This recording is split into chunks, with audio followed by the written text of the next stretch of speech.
Just 2-3 minutes more, our guests are going to join.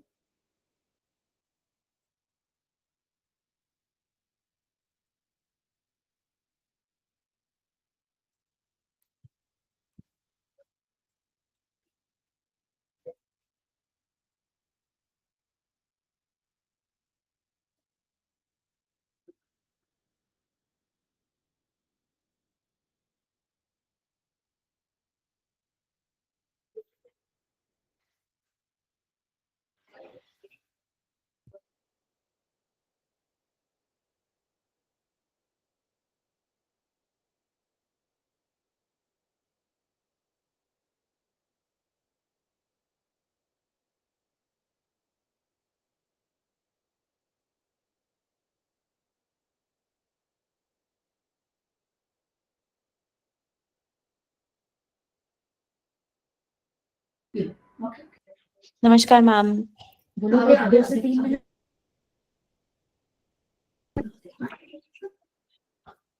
Sabia, I think ma'am and sir both have joined. We can start.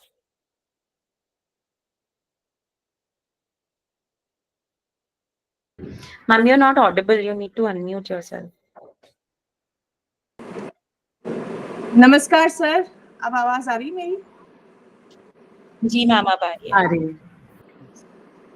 Hello and welcome everyone. It is my pleasure to welcome all of you to the third technical session of our 2-day online international and multidisciplinary conference on digital dynamics, global trends and challenges, jointly organized by Communication Today and Writers Reservoir. Theme of this session, as you know, is innovation in education, business and empowerment. As the coordinator for this session, I am delighted to see all of you. It is a very, very diverse assembly of academics. Let us begin by extending a very, very warm welcome to all the attendees, paper presenters, and our esteemed guests. Can we have the welcome bouquet, please? This is for all of you since we are online. Thank you everyone for joining us and making this such a pleasure and proud moment for us.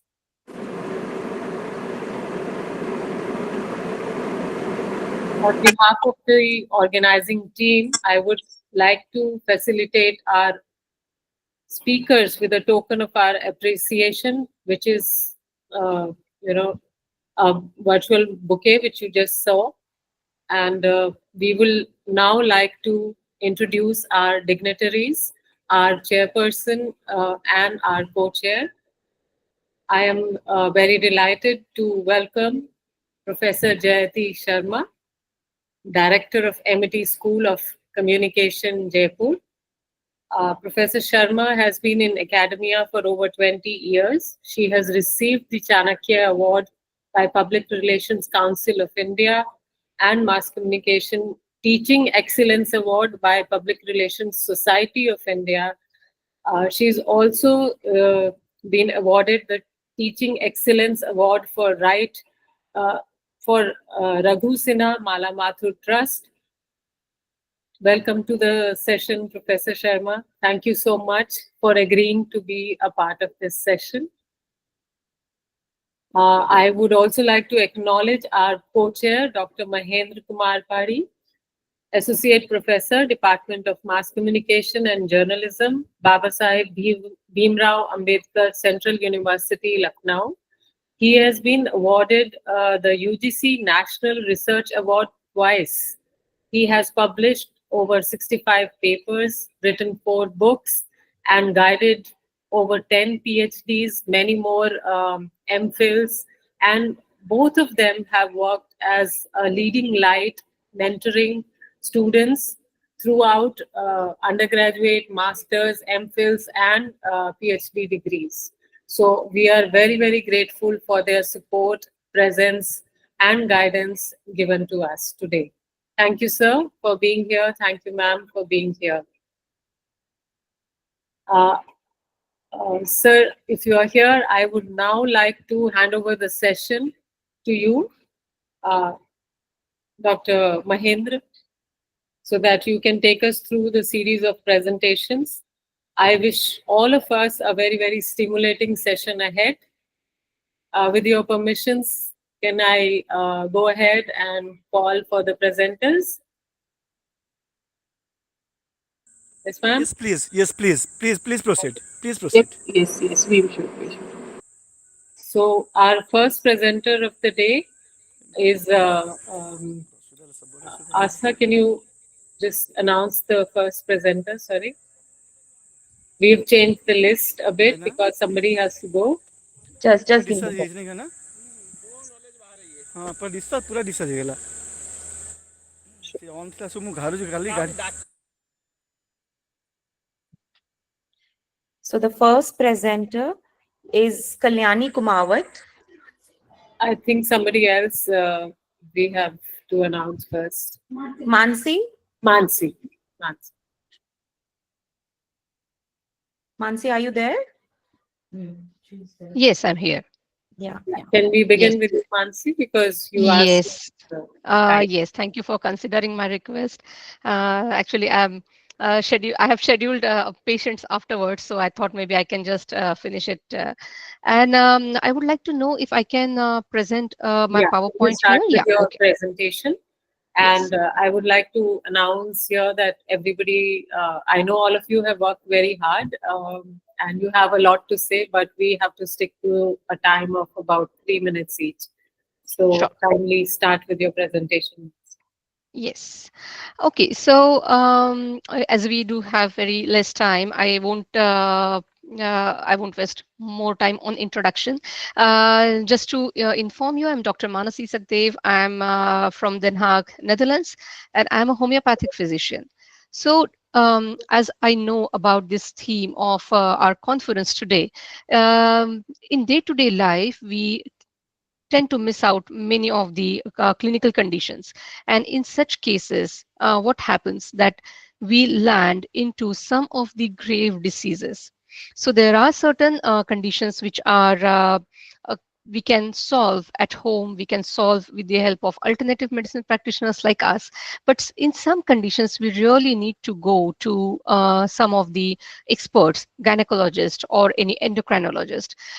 So we must know how to read our body, how to read the symptoms, the changes in our body. So the first intention of creating this creating this PowerPoint or creating this presentation from my side was to educate everybody how to understand or how to present yourself or how to read the signs of changes in your body. So the first thing, what uh, can you see my screen? Yeah, yeah, Yeah, it is yeah, visible. okay, yes, okay. Um, yeah, maybe I'll just send this to our team, and then because I'm not able to handle the presentations. Okay, I'll just explain it orally. So the first and foremost thing what we need to consider is change. Every little change in our body is very important. We need to understand very small changes also, just like in women. Nowadays we are considering with the stress and with our lifestyle, we can see young girls are also going through many challenges regarding their weight, regarding their menstruation, regarding their regular life, regarding hair and skin. And these things, especially the weight, hair, and skin, their presentation is very important for them. But we just usually tell them that you have to control your weight or uh, control your eating, control your diet. But sometimes the weight gain is not only about eating habits or sedentary life. It is also related to the androgenic symptoms like conditions like PCOS. We need to look for the conditions like PCOS also. Uh, Find out minute changes in your body. whether you have sudden weight gain, whether your child is being getting tired very easily, whether the child is not able to concentrate in the studies, they are feeling very tired, lethargic. Ask them if they are having any kind of pains during their menstruation. Ask them if they have any kind of, you can see their facial hairs are growing in, if they have more hunger at night. So you can talk to your child about this kind of symptoms so that you can rule out conditions like PCOS very early. Another weight gain problem arises with the thyroid T3 or T4. So you need to also check whether there is any symptom related to thyroid. Again, these are the same symptoms which we can see in hypothyroidism, but in hyperthyroidism, we can see the weight loss, sudden weight loss. The next condition, which I think in this day-to-day busy life we should always think about, is our mental health. Mental irritability in young girls is also very, very common nowadays. They can get depressed very easily. They can get irritable, angry very easily. So in such cases, we must consider their slightest mood swings also. And we, as a parent, we should also able to communicate with them these conditions, so that if they can see these things in their own body, or if they can see these things in their friend circle or around their peer. And the last and most important thing which I want to convey, that which is the leading problem nowadays in older women, which is premenopausal or perimenopausal symptoms. Uh, in mental health sector, we always consider this signs and these symptoms of perimenopause or premenopause, that women are getting tired or sad or depressed very easily. In such cases, if it is accompanying the hot flushes, if it is very much giving them a tiredness, again sudden weight gain around the belly region, we should consider this sign if the lady is going through the perimenopausal condition. Now there are also, when I'll send this presentation, maybe the the team can circulate it to the other presenters as well, because it has very important information regarding how to read your body and how to control or how to keep yourself healthy by understanding the science of changes inside your body. So there are also some of the signs for breast examination, self-breast examination. So women in this group who are really very active in their professional life can also check their own signs and symptoms. Okay. That Okay. was informative, I think. I'm sorry Yes. I had to stick to my No, time. no problem. I can understand this pattern as well. I think we'll all benefit by having a look at your presentation. Thank you so Sure. much. Yeah, Thank you definitely. so much. Our next presenter is Kalyani Kumawat Yes.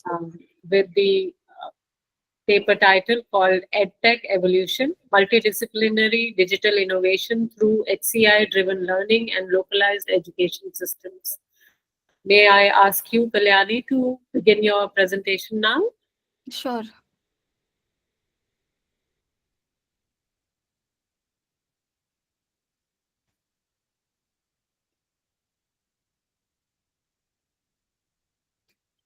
Am I audible? Yes. And even my screen Yes, has.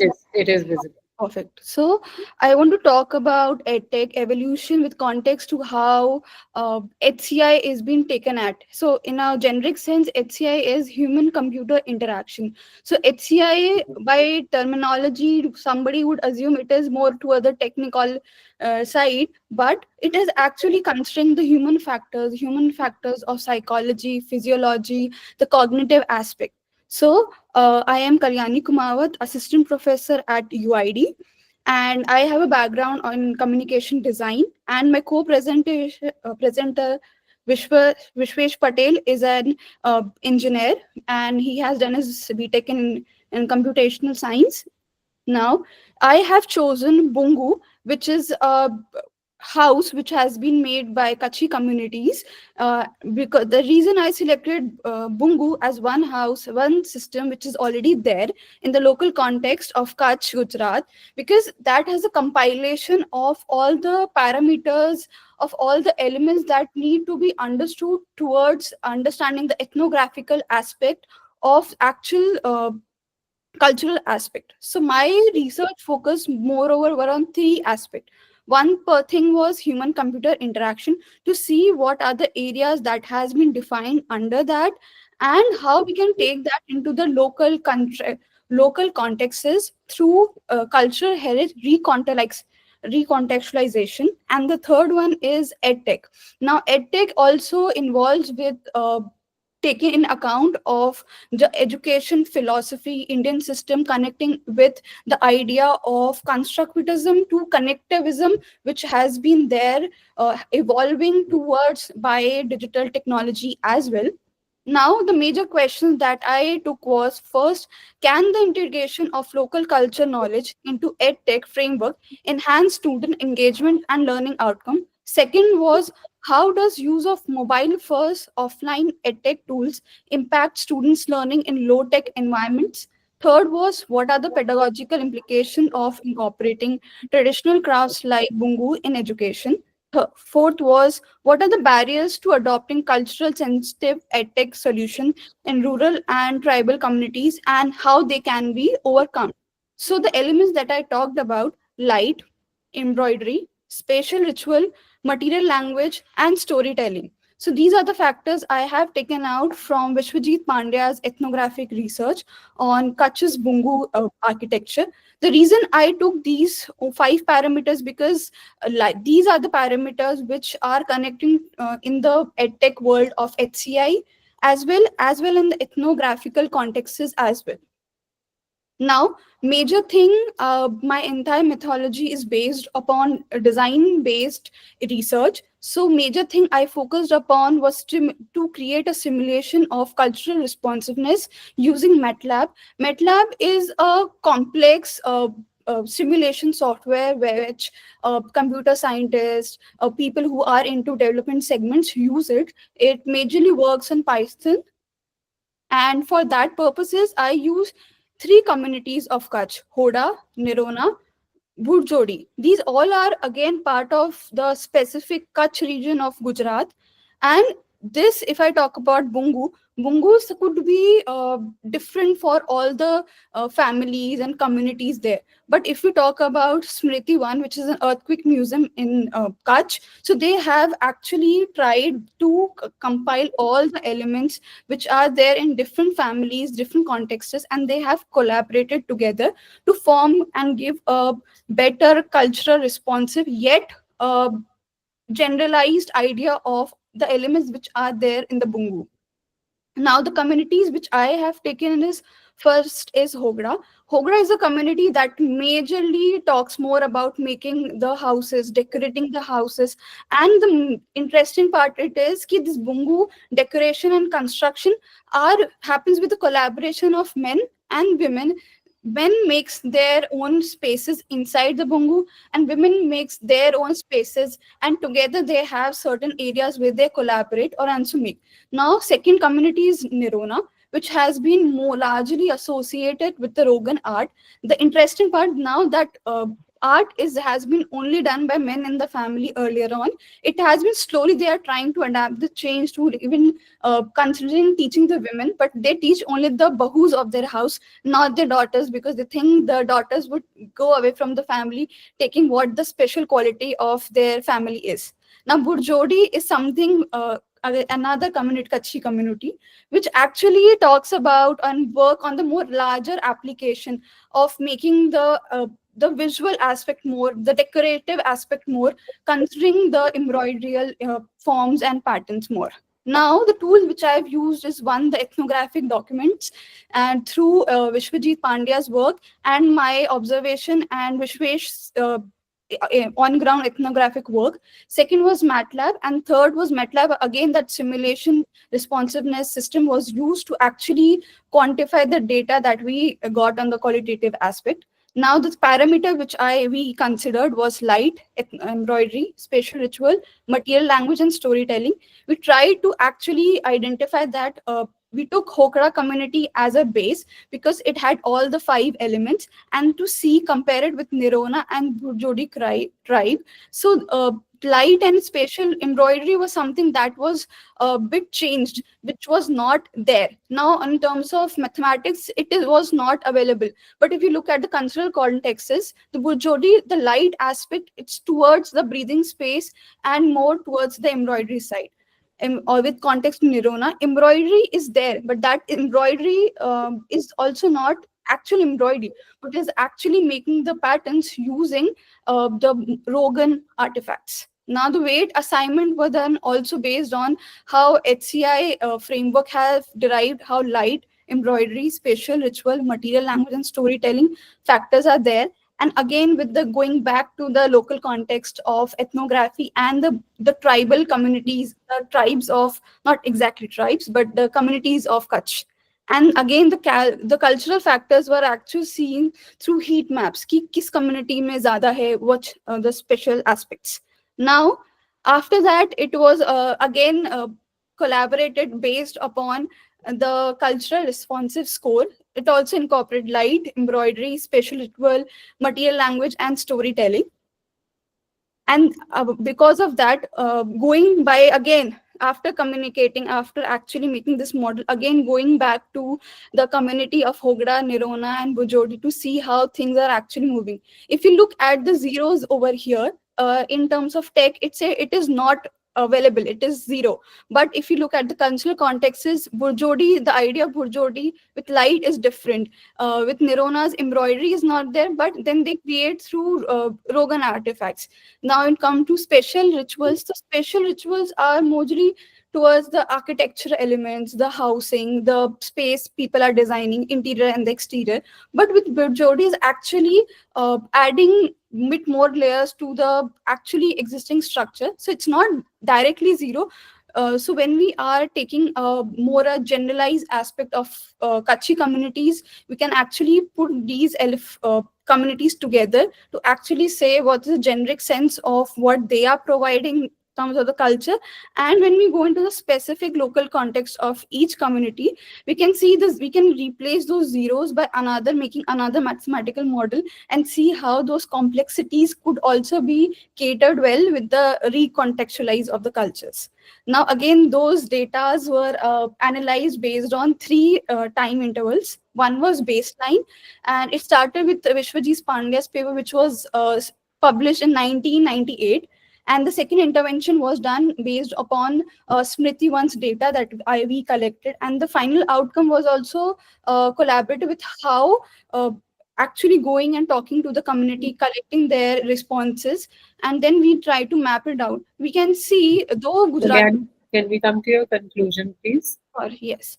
So, the conclusion, when we could say with context to the HCI or the user experience per se in digital homogenization world, see, light is also a metaphor for knowledge and clarity. So that can be used in UI feedback, AR guidance, and immersive illumination navigation cues. Second, embroidery is also knowledge stitched into material form through gamify processes as stitching, embedded cultural motives in UI, access point integration. Third, spatial rituals, learning through lived communal spaces, design classroom flows based on the traditional courtyards or rituals.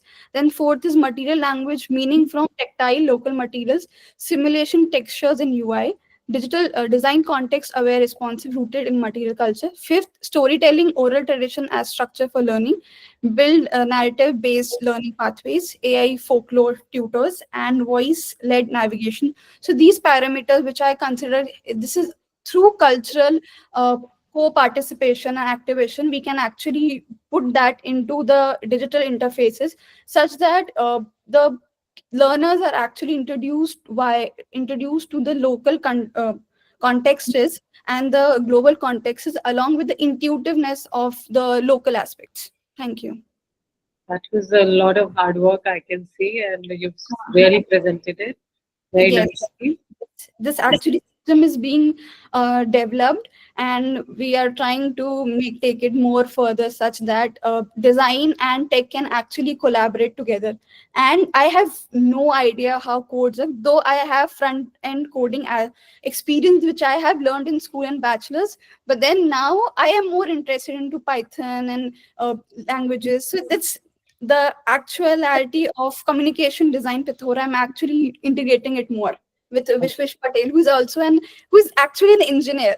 He has worked in fintech platforms. Great. This was a lovely presentation and very heartening to see all the cultural aspects from Kutch. Thank you so much for joining us. Next, I would like to call out our next presenter, Vipra Banerjee, whose title is Digital Inclusion, A Pathway to Women's Economic and Social Empowerment. Vipra, are you here? Can you start your presentation, please?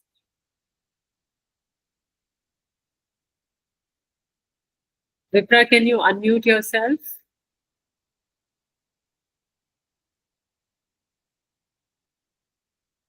Vipra, can you start your presentation, or shall we move on to our next participant? Give me 5 minutes, please. My internet suddenly has become a little shaky. Just 5 minutes, and I will present after maybe the next presenter. I'll just get Yes, this thing let's organized. move on with the next presenter. You get ready, and after this, again, we will call you. So our next presenter is Mrityunjay. Are you here, Mrityunjay? Revolutionizing social media strategies to enhance tourism. Can we start with Mrityunjay?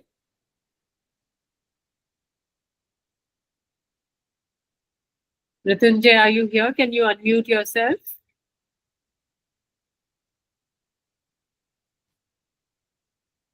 Okay.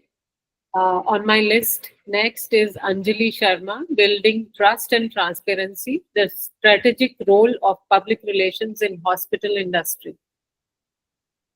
Anjali? Are you here, Anjali? Can you start with your presentation?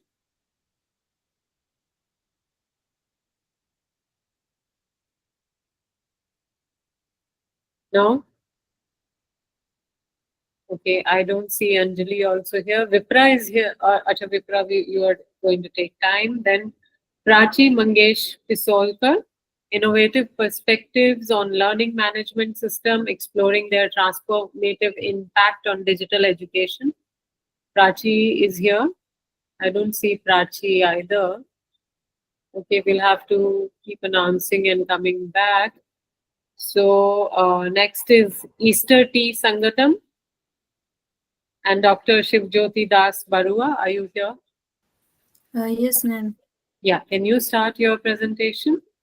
Okay, sure. It is, her presentation is about role of media in women's empowerment in the digital era, a study on Naga women. Okay, I'll share my screen. Yeah, please. Does it show? Yes, we can see Okay. you, and we can see the presentation and hear you. We can start, and please try to wrap up in the time limit. Okay, sure. So good evening to all, and I'm Esther T. Songdam from Nagaland University, and my co-author is Dr. Shivjyoti Das Bora. So the paper I'll be presenting is titled Role of Media in Women's Empowerment in the Digital Era, a study on Naga women. Be a little louder. Oh, okay, sure. Okay. So we all know what empowerment is. It is a holistic process for achieving identity and autonomy in all life domains. So when it comes to women's empowerment, it signifies an equal opportunity, dignity, and rights in social, political, and economic spheres. And India is a country having one of the greatest populations of indigenous people. And Northeast part of India is regarded one of the most culturally varied regions with a significant concentration of tribal population. So the Nagas are an ethnic group of many tribes belonging to the northeastern portion of India. So the Nagas are traditionally an oral society, and they have their own vibrant cultures and also traditions. So the Nagas, they maintain a patriarchal social standards with men in decision-making roles. And however, we see that over the time, the standing of women have drastically changed and Naga women are excelling in various fields. So the sole objectives of the studies are the first point is to analyze the social media usage among Naga women, and the second is to compare women's participation on how was the participation earlier and how it has changed after media exposure. And the third point is to identify challenges in using such digital platforms. And the fourth point is to assess the effects of social media on their empowerment.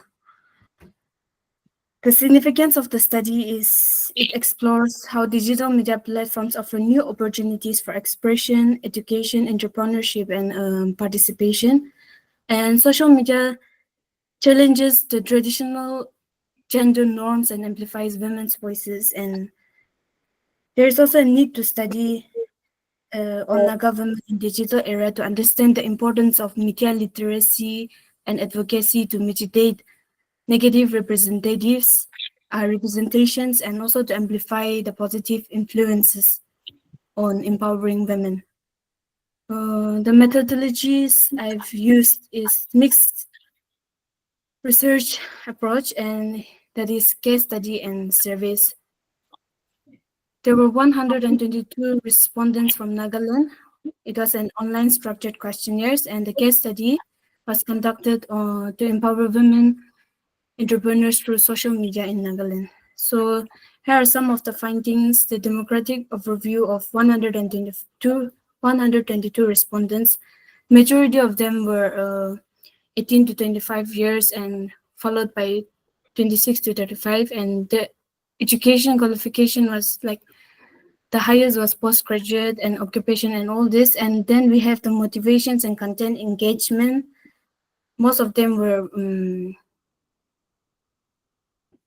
engaged in entertainment and also in education. And then social media, the most used is WhatsApp, YouTube, and Instagram. And then we have the types of empowerment valued. They first valued education, social, financial, political, and there was generational differences. 95.1% feel younger women, Naga women are more empowered by social media than older generations.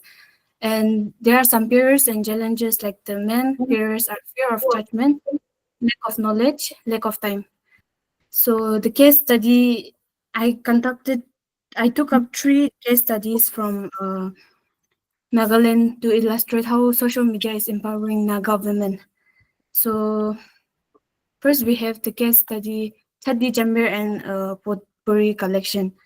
So Chatti Jamir is a girl who started as a hobby to jewelry business by using social media platform like Instagram and WhatsApp, and she started to expand her reach by self-learning how to use digital marketing. So it has helped her overcome traditional barriers, gain financial independence, and foster self-confidence. And the next case study we have is KS Handmade Accessories. During the COVID-19 lockdown, the founder of KS Handmade Accessories started selling traditional items on Instagram. She developed business and digital marketing skills through observation and experimentation. She highlights the need for more workshops and networking. These are some of her. You can see, very nice needwork. Go on. And the third case study is Sharon Handmade. Just at the age of 18, Sharon began to make jewelry accessories to fill the gap and to preserve tradition. Now she's 22 years old and she calls social media the backbone of her business, which connects her with her customers. Social media has boosted her confidence, independence, and decision-making process. So these are the 3 case studies, and the major findings are social media central to young, educated Naga women lives, and these digital platforms serve as a crucial tool for information and empowerment. So there's also some persistent barriers like cultural sensitiveness, digital divide, fear of judgment, and findings relevant to indigenous women's empowerment globally. In conclusion, social media has boosted empowerment, especially for younger women, and there is a need for targeted support to address cultural barriers and promote inclusive digital participation. Media and literacy advocacy remain essential for sustaining empowerment gains. And with that, I conclude. Thank you. That was very precise and very well presented. I think you didn't tell us how you identified 122 people. Were they random studies? Oh, yes. It was a random. Done. Okay. Thank you. Thank you so much. Very nicely done. Vipra, are you ready or should I move on? No, I'm ready now. Okay. Okay. So you go next. Yeah. Her title is Digital Inclusion, A Pathway to Women's Economic and Social Empowerment. Vipra Banerjee.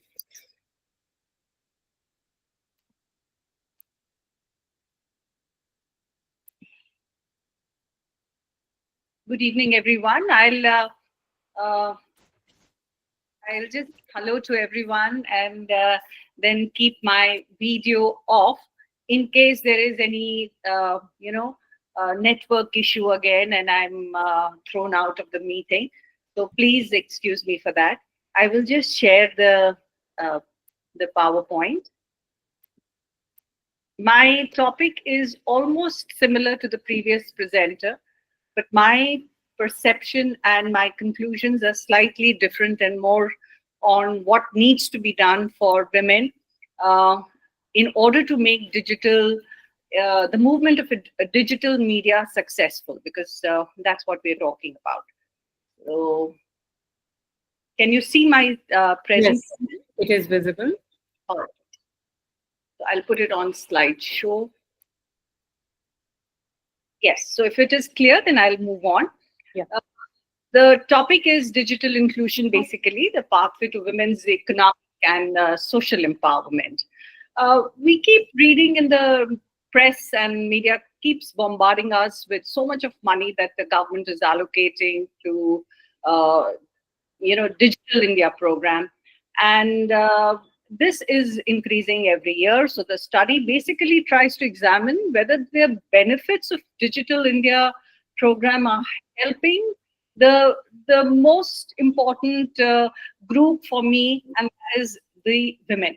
So the empowerment of women in society, and therefore reducing the gender divide in India. So this is what we are constantly told to us, that 96% of women entrepreneurs have adopted digital business. But as far as the reality is that rural India faces even more pronounced divide than in urban area, and men twice as likely as women to have used internet. And it's only very few women in India, that is only 33% have ever used internet as compared to men. So the reality appeared to be something different. And so therefore the study was initiated with objectives to understand whether what is the role of digital technologies in facilitating women's empowerment, and how much of digital technology is used by women, and also the most important thing is what are the governmental and organizational support which is rendered in order to make women equal partners in the consumption of digital technologies, so that ultimately women are empowered. We all know that digital literacy programs are conducted by the government, and we have so many, we are all aware of these, and we also know that there are many civil society and the non-government organizations which are actually doing a lot of work as far as digital literacy is concerned. But we still find that there is a divide. And then why is this divide existing? So the research question was, how can digital technology be leveraged effectively to promote women's empowerment and bridge the existing gender digital divide across various socioeconomic and cultural contexts? Now, the significance of the study was basically to understand the training or the infrastructural needs of women, so that they are able to use technology, digital technology. And also, it may help the policymakers to increase the equity of digital benefits across population, and also a message to the civil society in order to create a bridge program or some kind of a sensitization program, if required, to heighten the benefits of digital knowledge system. Now, the study is a very, say, I initiated a small study. It's not a, it's only, it's a preliminary study, kind of appreciating the vision of Government of India programs. It does not go into the specifics of digital technology used by women, and the respondents were only women. So these are the limitations, and it focuses only on the extent of digital inclusivity.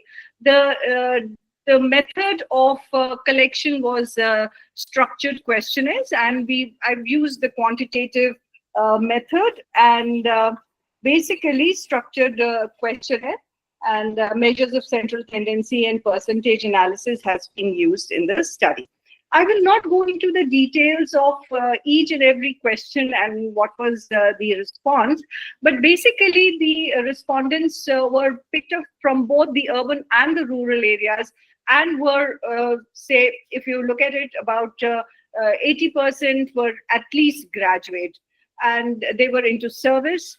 And I did speak to a few people as well, and the questionnaires and the data revealed that yes, everybody finds that digital platforms and technology does provide avenues for growth of business, online markets, connecting with customers, engaging in political discourse and advocacy. So these are basically the theoretical kind of perceptions which everybody seemed to agree upon. Yet there was this important feedback that came from the study that yes, there is unequal distribution of digital technologies, and that has many reasons. The socio-cultural fabric of the society, Indian society, is such that these differences are there. Yet some other pointers like cyberbullying, online harassment, gender-based violences, which are very much prevalent in digital spaces, pose a big threat to women's safety and well-being while using digital media. So therefore, there is a need for safe and respectful online environment, which is very, very important. And there is a divide between the rural India and the urban India as far as women and the utilization of digital technology is concerned. While I was talking to a lot of people, while they were sending their questions, sending their answers and feedback, I realized that the families felt a little insecure in giving their daughters the smartphone or a mobile phone, because of the fact that perhaps, now this was a case of a family in rural Bihar, and they said, no, it's better that the boy, who may be younger to the girl, handles the phone, because what if the girl is lured or gets into the wrong content, or so there are these unfounded thoughts and complications that they create for themselves. But that is the way the society is. Even in the urban areas, I have found that there are women who are educated, maybe using smartphone, but a lot of illiterate women are not given the chance to use a smartphone and use it for a whole lot of purposes and become empowered. So therefore, these are the pointers of findings. There are educated women in urban areas and rural areas. Everybody agrees that digital technology can be very useful for educational purposes, for training purposes, and they do provide all sorts of empowerment initiatives. But the social media and online platforms also provide a lot of avenues.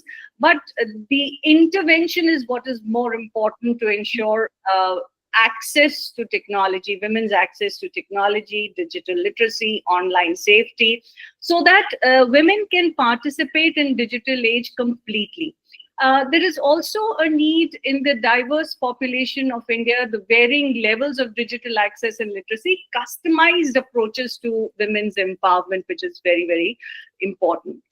So this, therefore, what is the answer to the question of how digital technologies can be leveraged effectively to promote women's empowerment and bridge the existing gender digital divide across various socioeconomic and cultural contexts?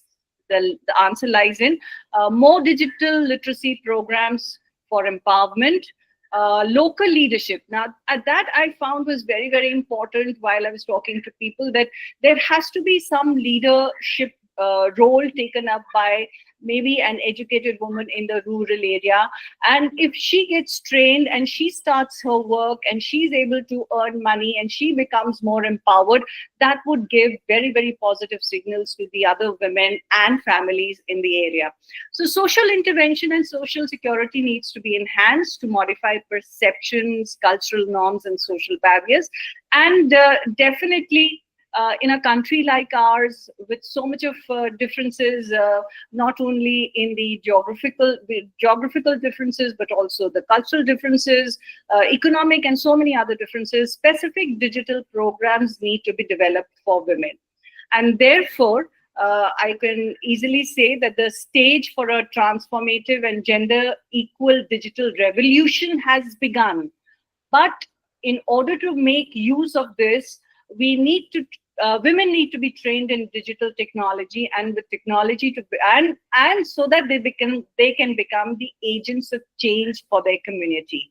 Government institutions, civil society need to recognize this, and in order to create digital inclusion, which can be a path for women's economic and social empowerment. So I thank everybody for giving me time to present my research and my study. Thank you. Thank you so much. It was good to know that the training is required, and there is a gap here, a big gap here, and the society is reinforcing the gender norms that we see otherwise also. Good study. Thank you so much. Thank you, ma'am. Thank you so much. Next, I would like to call Dr. Suhas Durgadas Pathak, digital media's influence on cinema, theatre, and entertainment. Are you ready? Yes, ma'am. I'm audible? Yes, you are audible. Please play your presentation. After this, I can see on the list here is Mahira Imam. So next will be you, Mahira. Please keep your presentation ready. Okay, Dr. Suhas, we can go up with you. Yes. Good afternoon, all of you. Now I'm presenting my paper. The evolution of digital media has had major implementation for cinema, theatre, and the entertainment industry as a whole. Sir, do you have a PPT here? No, ma'am. No, okay. All right. Okay. The keywords are digital media, cinema, theatre, entertainment industry, streaming services, virtual reality, audience engagement, and digital transformation. The revolution of digital media has deeply impacted the world of cinema, theatre, and entertainment. Through production and distribution to consumption and audience interaction, digital technology have refined the way stories are presented and perceived. With the emergence of streaming sites, virtual reality, social media, and sophisticated digital effects, the traditional modes of entertainment have evolved to keep pace with new pattern of consumption and technological advantage. The quick pace of development of digital media has tremendously transformed the world of cinema, theatre, and entertainment. Classical storytelling and performing arts have developed as a response to new technology, which has resulted in novel method of content production, delivery, and interaction. Digital filmmaking, streaming websites, social media advertising, and virtual theater experiences have completely changed how entertainment is being created and consumed.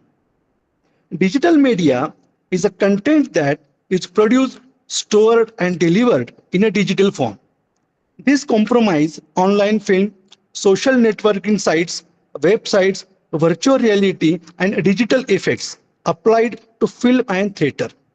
Digital media has realization. Yes, ma'am. Dr. Suhas, can you tell us about the methodology and and the results that you obtained? Because you've talked Yes, about the influence. yes. This study is qualitative in nature, employing content analysis and case studies, reports, industrial facts, and research papers on a digital media's position in cinema and theater are the focus of his study. Insights into digital revolution are provided from first-hand sources by interviewing filmmakers, theater directors, and media analysts. Audience questionnaire assist in evaluating shifts in viewing patterns, interacts, and uses of digital entertainment platform. And my conclusion is digital media has radically changed the face of cinema and theater, although it has opened up new avenue for narrative, accessibility, and audience experience. It has also updated established revenue models and artists firm. The entertainment sector needs to evolve with these digital changes by adopting innovation without compromising the art of cinematic and theatrical arts. Future studies must investigate how next generation technology such as artificial intelligence and blockchain would continue to reshape entertainment, consumption, and production. This one is my conclusion because I am coming for a NEET examination as an observer in a rural area. Okay. Okay, ma'am. Thank you. Thank you so much, Dr. Suhas Durgadas Pathak. It was revealing to know your revenue that you've studied about the revenue and other aspects of how digital media has influenced cinema and theatre.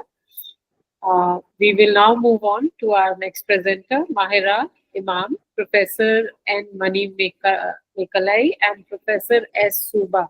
There are three co-authors of this paper, which is called Technology, Power and Gender, a critical analysis of women's digital inclusion and empowerment. May I ask you to start presenting your PPT? Mahira? Yeah. I think my video is not visible. Not ready?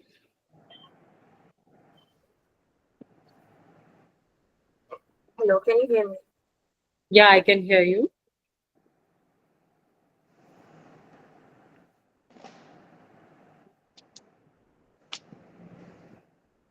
Yeah. Now we can see.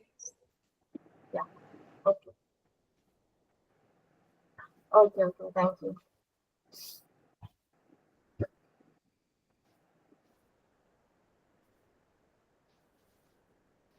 So a very good afternoon, everyone, and thank you so much for giving me opportunity to present my paper. And this paper is basically a secondary database paper, a kind of paper based on the literature reviews, like the literature which I have read and thoroughly reviewed for this paper. At this time, it's a working paper, so the first half I'm presenting for this. Coming to the introduction.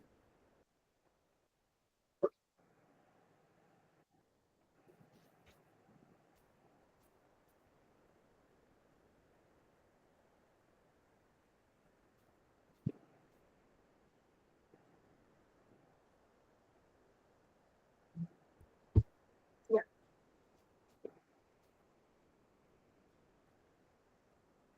So we need, talking about digital technology and power and how the gender and how the gender and critical analysis of women's digital inclusion and empowerment.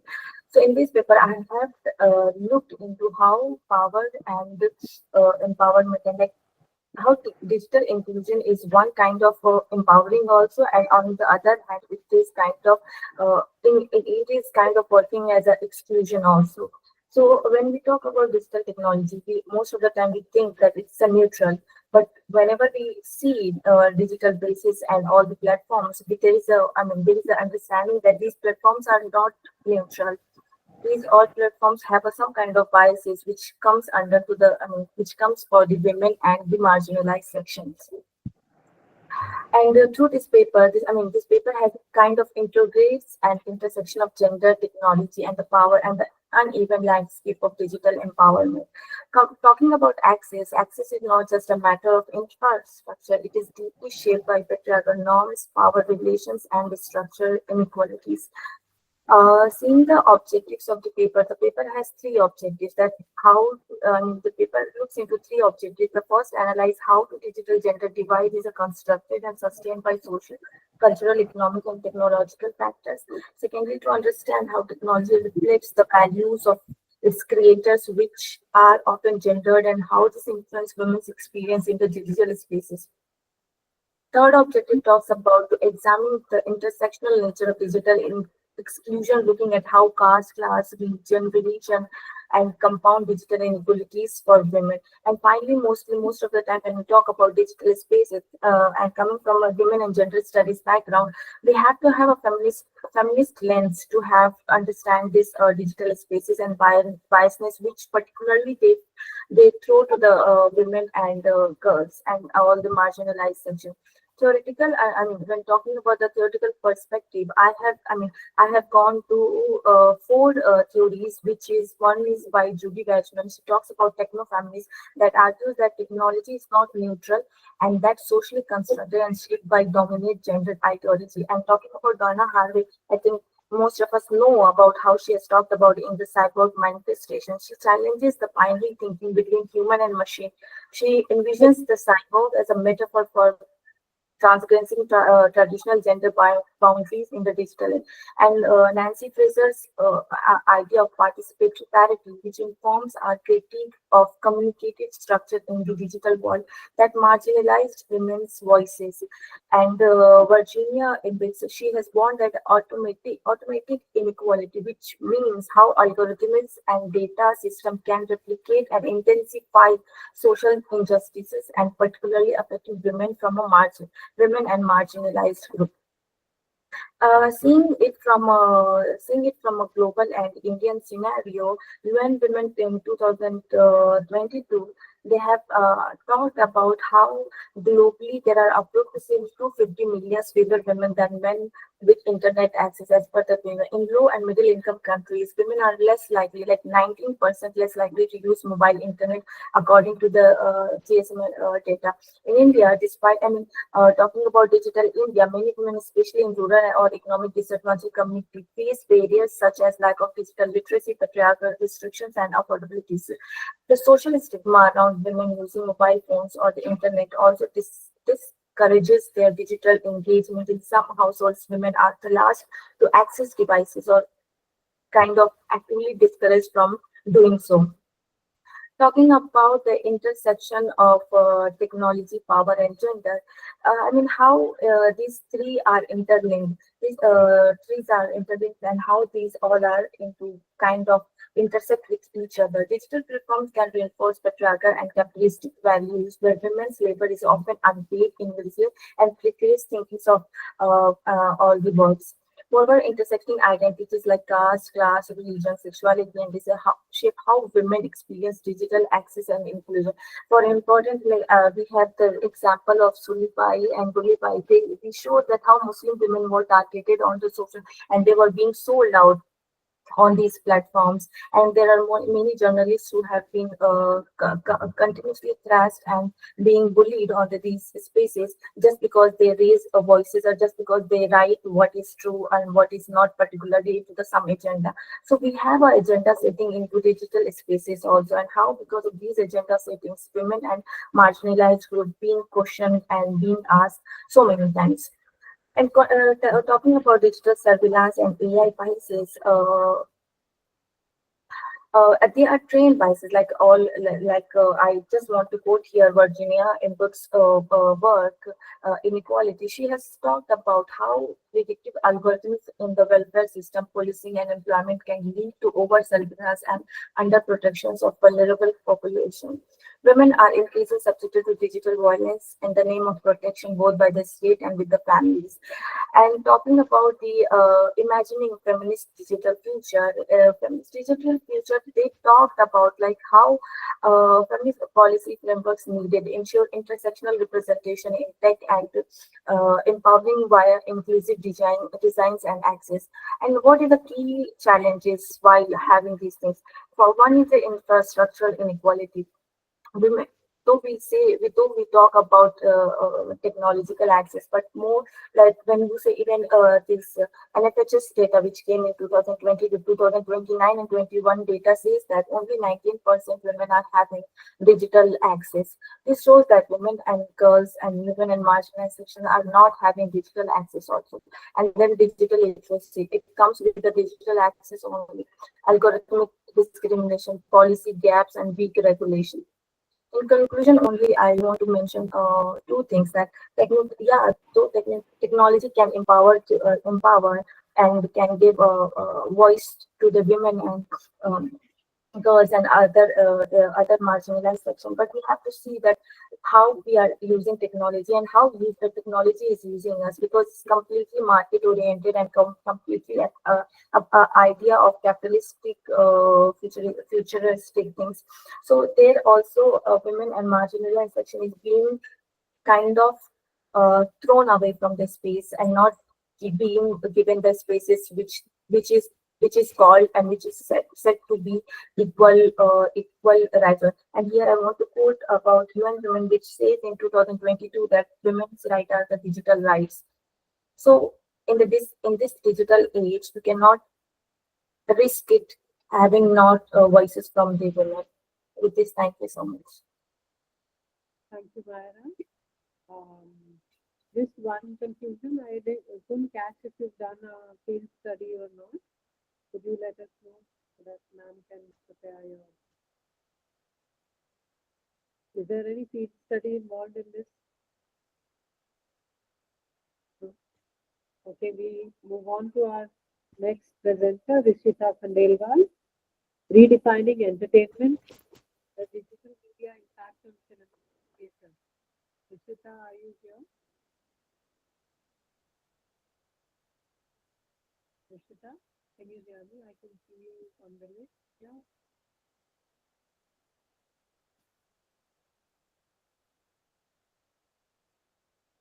Rishita, can you hear me? Would you like to start your presentation?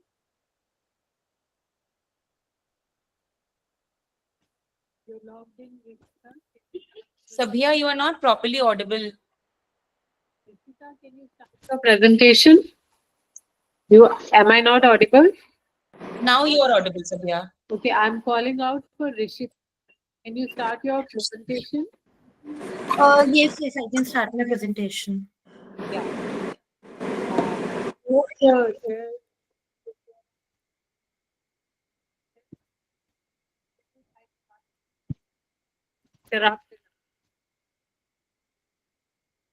Please start.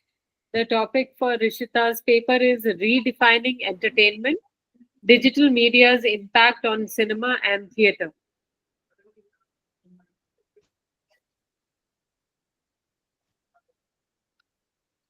Sabia, please give me a minute. I'm sharing my screen. Okay, get ready. Should I call the next presenter?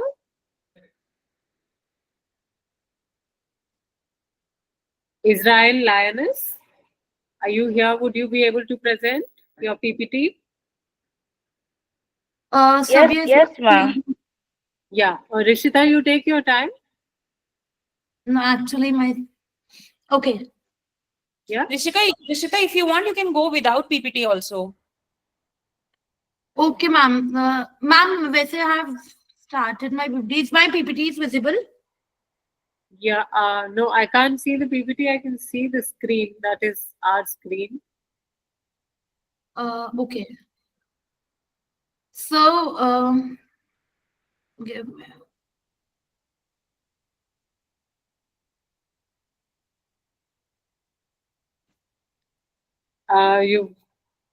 It is a mirror image that we are getting now. You take 2 minutes. Don't, Yeah, okay. Yeah. We'll let Lioness Israel present hers. She won't take long. It will only be a... Gender Okay, imbalance ma, let me show. journalism practice in Nigeria. Yes, ma. Yeah, Hello, everyone. Good day. My name good is day. Israel Lioness. Can you see my PowerPoint, ma?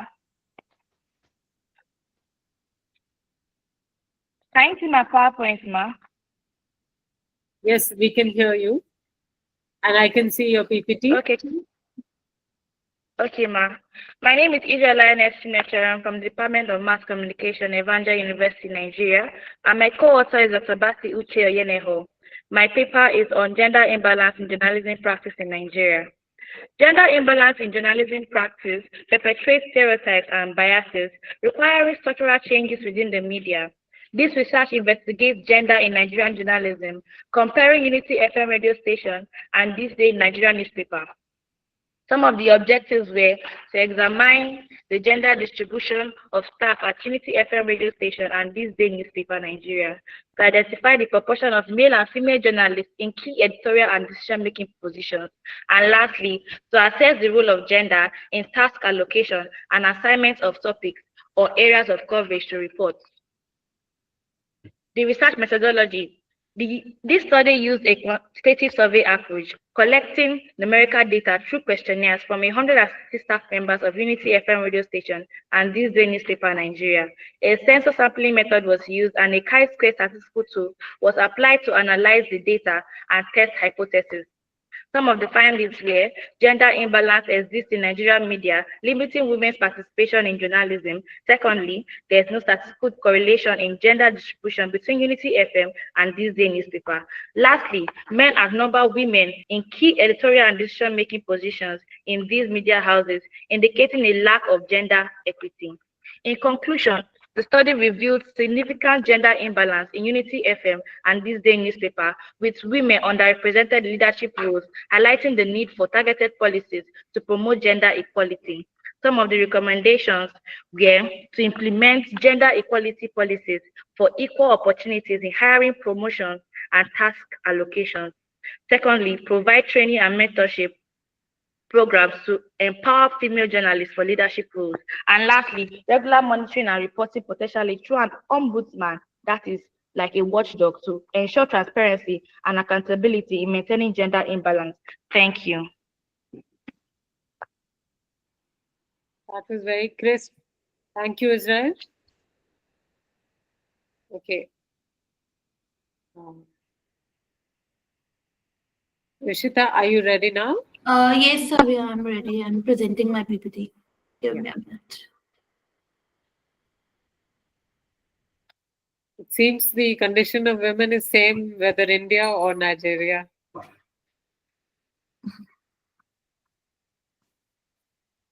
If my PPT is visible? Yeah, it is visible now. Please. Okay, so good evening, everyone. I'm Rishita Khandelwal, research scholar at IST University, and I'm very much grateful for the opportunity to present my research paper. And my topic is digital media influence on cinema, theatre, and entertainment. So first of all, my introduction, I start with my introduction. The entertainment industry has, especially theatre and cinema, has undergone significant changes due to the rapid rise of digital media and digital performance like Netflix and YouTube and Instagram have altered how we create, distribute, and consume entertainment. For example, if I see films are now streamed directly to your home, bypassing the traditional theatre experience. Similarly, theatre performance are streamed online and allowing most of the people across the world to watch plays in real time. And the shift has also influenced how content is marketed. The way audience interact with content has changed, and digital media also allow people to watch films and play at their convenience. So my aim of the study is, this study aims the main investigate how the growth, presentation, and perception of theatre, film, and the entertainment sector as a whole are affected by digital media. And my objectives are to examine how the distribution of material in theaters and movies has changed, to investigate how social media affects marketing tactics, to evaluate how digital tools are used in the production, to access how audience consumption patterns have changed as a result of digital accessibility. And to look, Move the slide also, please. yeah, I am moving the slide. Is it? No, it's not. Okay, never mind. Go on. Okay. And then the digital revolution in film, how the change in production and distribution models have done. So nowadays, filmmaker now produce, edit, and distribute video more easily and affordably because of the simplifications of the filmmaking process, and because of the democratization of content production brought about by digital media. Individual producers may now compete with big studios. Viewership, engagement, and virality are now important benchmarks in the film industry. How much viral your content is going on. So digital media is more. So this is the benchmark. Then theater in the streaming era, virtual performance and hybridization. Now digitalization has also had an impact on theater, which has always been based on live performance and physical presence. This change was this change was greatly expedited by the COVID-19 epidemic. The growing use of digital components in theater, we can include sound design, projection, and interactive media. Now, audience engagement and behavior in the digital age. Nowadays, digital engagement is now measured using the tools like likes, shares, comments, and viewing duration. So these metrics influence funding, marketing strategies, and the kind of content being produced. Social media campaigns often include behind the scenes footage and teasers. And my So my findings from this are how digital platforms have shifted to how digital platforms have transferred the content distribution, and how it has been replaced traditional cinemas and broadcasters with the streaming services like Netflix, YouTube, and OTT platforms, and how the hybrid theater models are on the rise, combining virtual and physical performances to expand the audience reach and adapt the digital consumption trends. And audience behavior has also shifted to on-demand and personalized viewing, with algorithms influencing choices and reducing attendance at traditional theaters and live venues. Social media has also become central to promotion and engagement, driving visibility. And one of the major influences, the inclusion of consumer purchasing behavior has shifted in entertainment. How digital media has significantly transformed consumer purchasing behavior, as traditional ticket-based models for movies and theaters. This has been replaced by digital alternatives such as subscription, paper services, ad-supported content in the platforms like Netflix, Amazon Prime, Broadway HD, and these are some of the popularized on-demand subscription-based viewing channels. From there, the entertainment has shifted to in Netflix, Amazon, and and Broadway HD. And then the unnotable example is the Netflix subscriber surge. This has been during the COVID-19 pandemic, showing how the audience now prefer their accessibility and comfort over the traditional theater experiences. So this shift highlights how digital media continues to redefine values and reshaping spending decisions in entertainment. So at last, my conclusion is that digital media has undoubtedly transformed the entertainment industry, and it has also creating the new opportunities and challenges. The integration of technology in filmmaking, theater, and marketing. It has been fundamentally changed that how stories are told and how audience interact with the content. While some traditionalists argue that digital disruption comprises the authenticity of live performance and the expansion of digital accessibility. And it is also creating the new way. It has also created the new way for a new innovative ways to engage the audience, and it is also moving forward.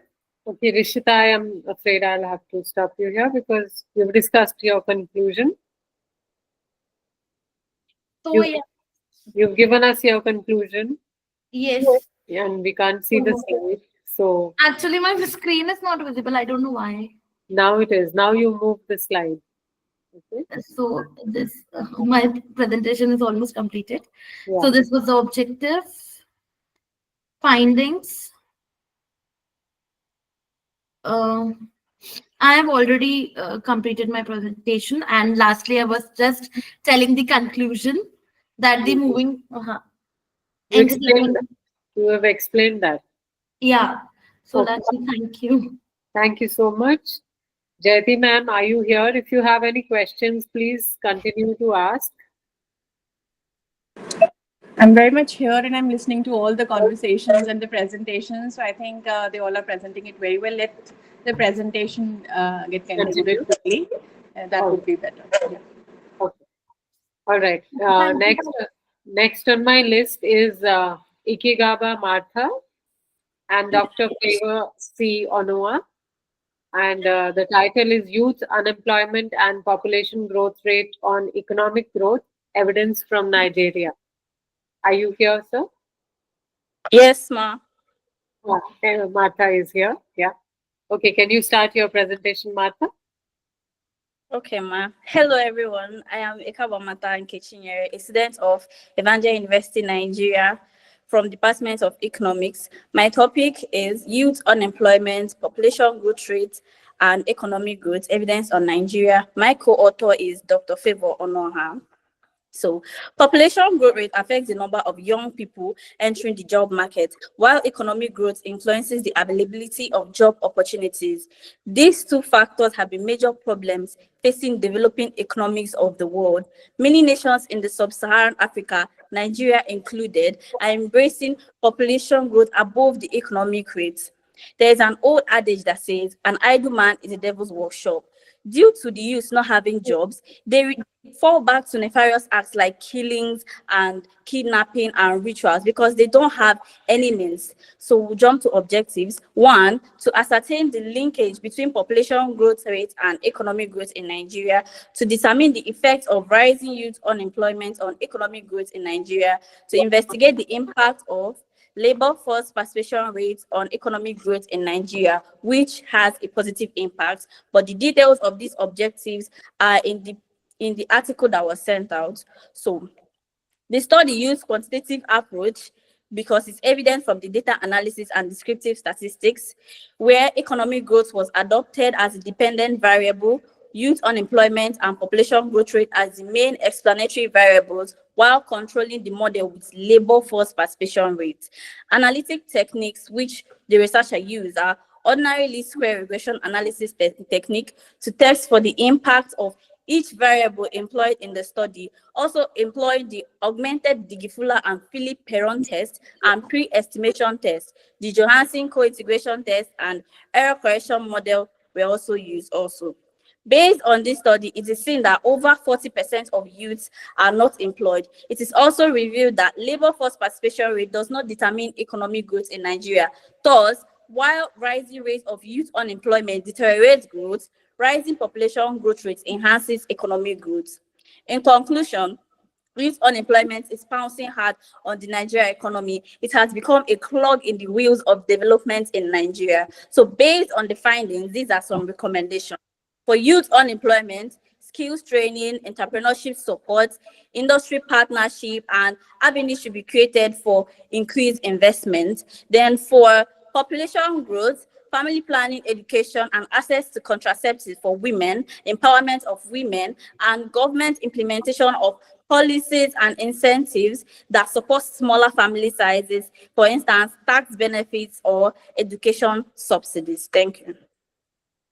Very nice policy recommendations, Martha. I hope they listen to you. Thank you so much. Thank you, ma'am.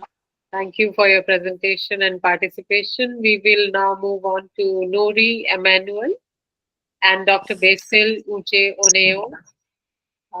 Yes, ma'am. Yeah, ma'am. Good You day. start. Martha, we can hear Okay, you. okay, let me share my screen now. Okay.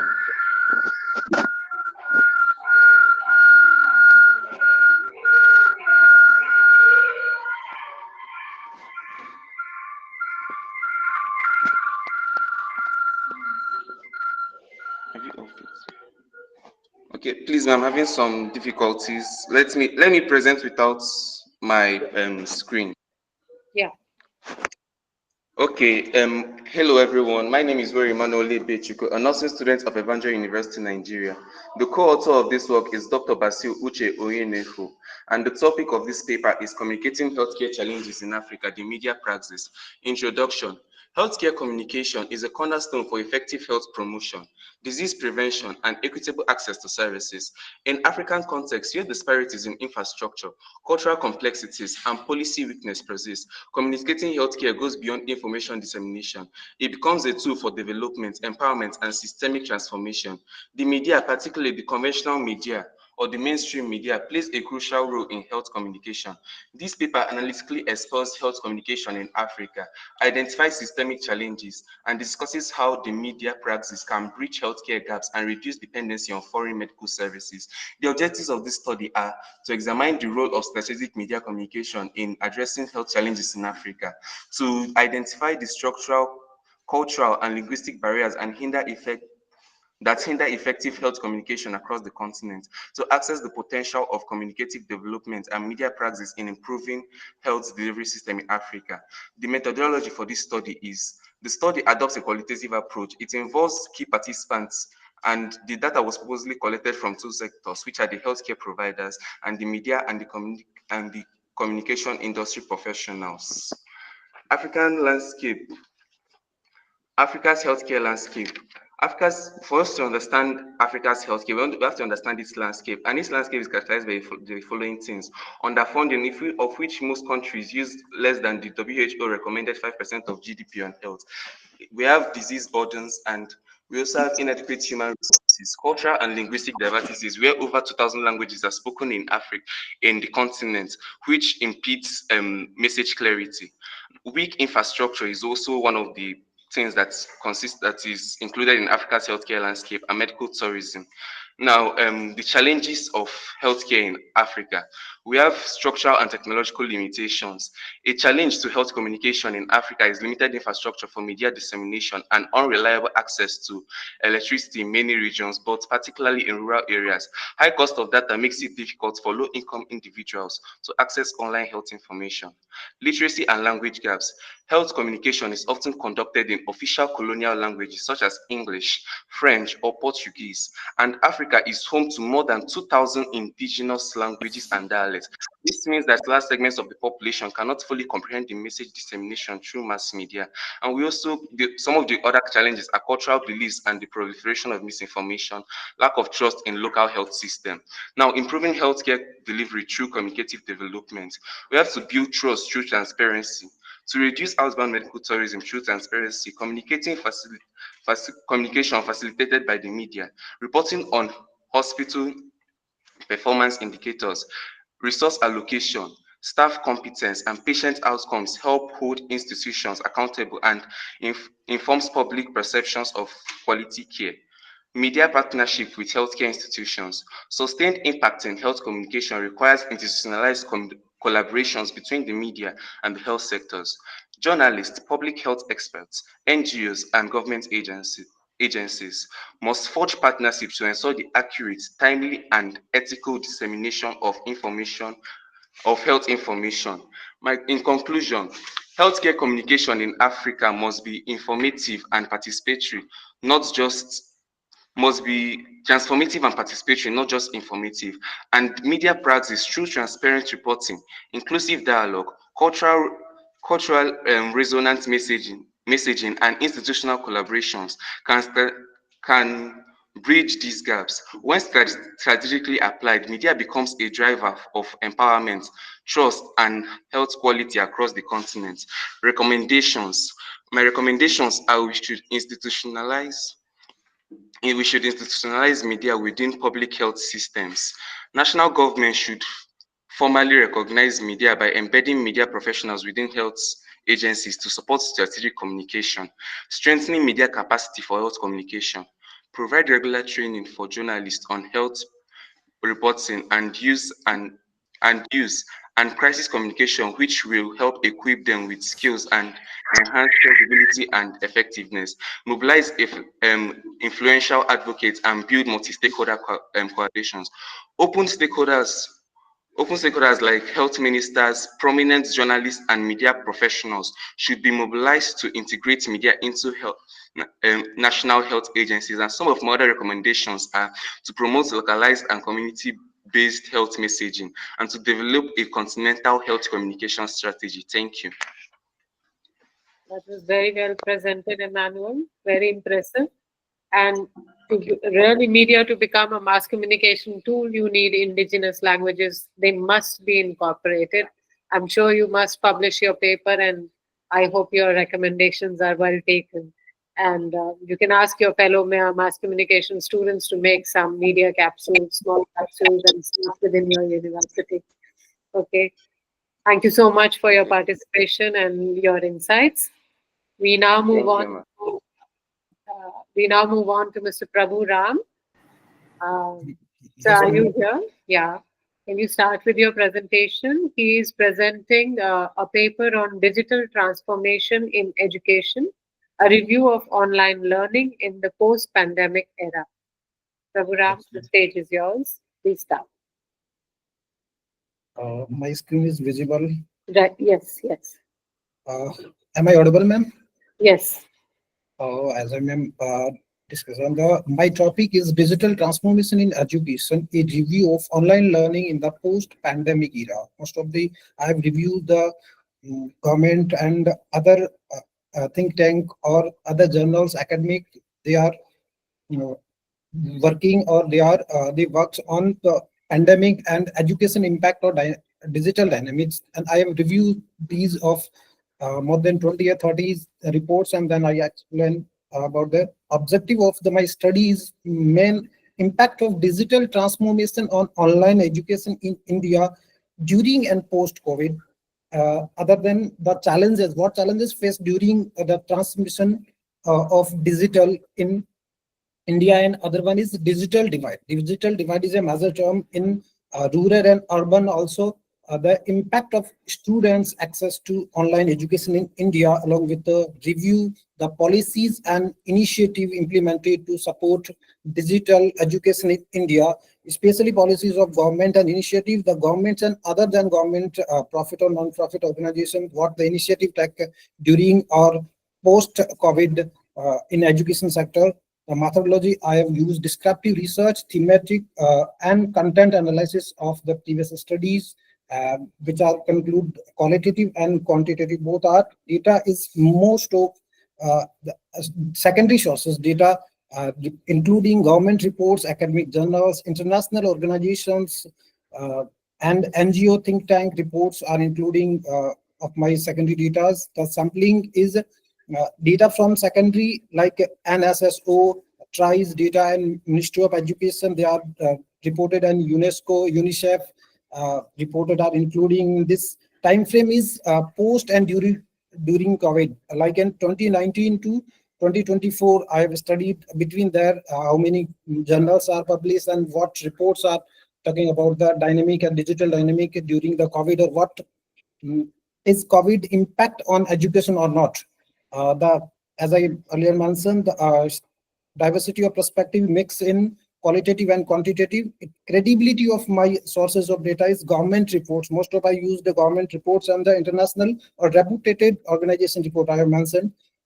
Most of content analysis of policy document, they are objective. My four objective like policy document, I have content analysis of that documents, and descriptive and statistical analysis, which is quantitative, like NSSO report, TRI report, or IAMAI report I have including for statistical analysis, and thematic also for NGO and think tank. They are called for digital challenges or digital divide I have mentioned for thematic analysis. In fact, finding in my study is major finding for first objective impact of digital transmission in education.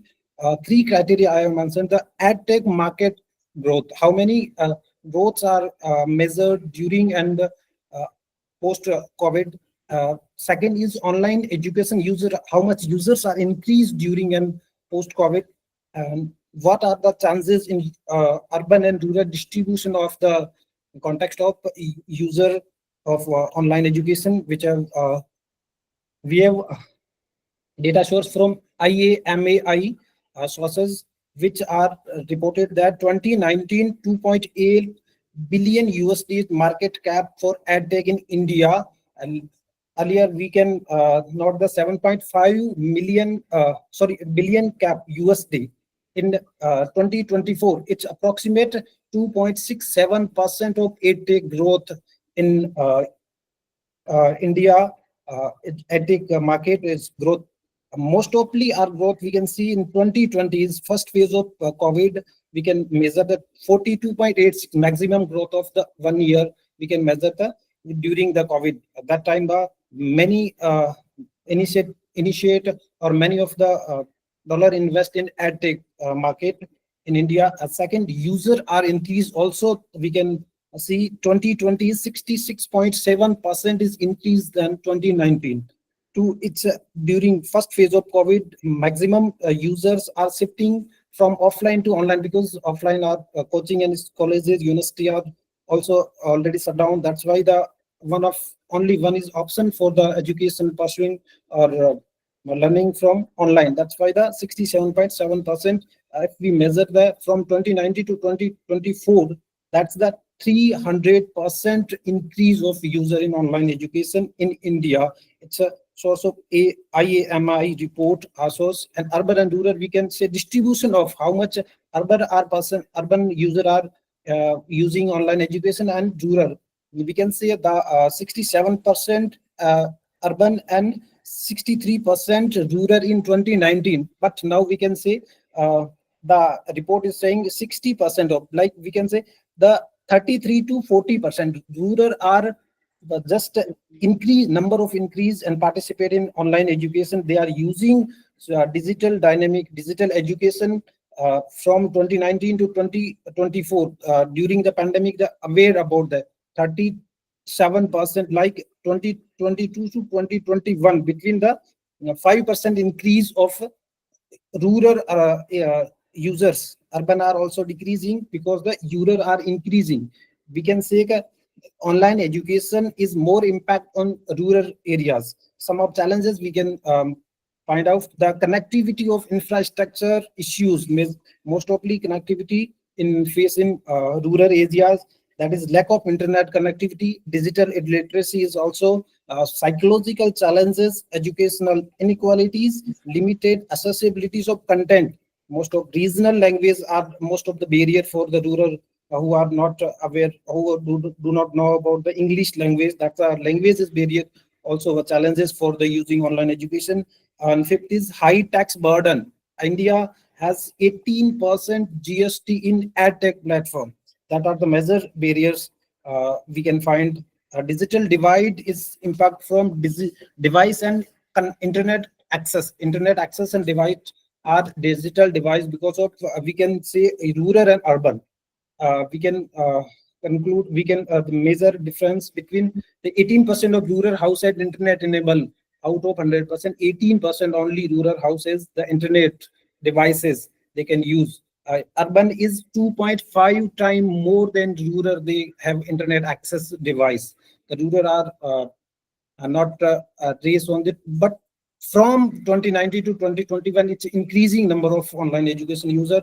And gender gap and social inequality is also a digital device main reason. That's why the students are impacting to online learning platform. Regional inequalities, as I mentioned, to northeastern state are not proper connectivity of internet. They have not infrastructure.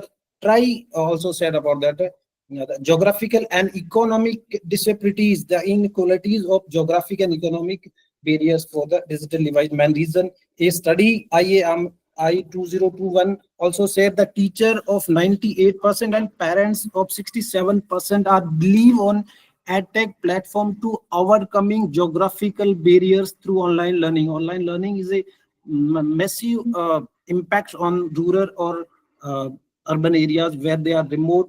They are access to education like men's cities student. There are 4 policies initiative the government of India NEP 2020 also promote the teachers education about the digital literacy, and other one PME Vidya Diksha is also teacher training platform. This is a digital initiative by the government 2017, started from SWAM and SWAM Prabha. SWAM, as during the pandemic, 26 lakh registration increase in SWAM at the government data I said.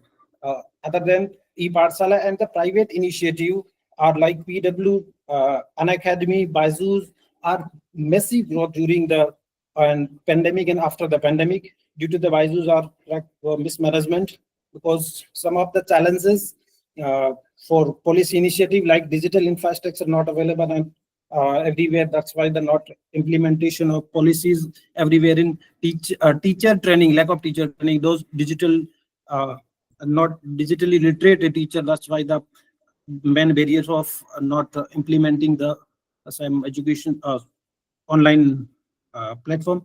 Awareness and accessibility are the main reason. Some of the state are initiative during the COVID for the education pursuing the kite, kind of the Kerala initiative, Delhi Mission Bunyad is initiative, and Smile is a program for Rajasthan. It's sharing to WhatsApp and the other SMS to continue education. At conclusion of my studies, like EdTech market growth from 360 to 6.7% growth in 5 years.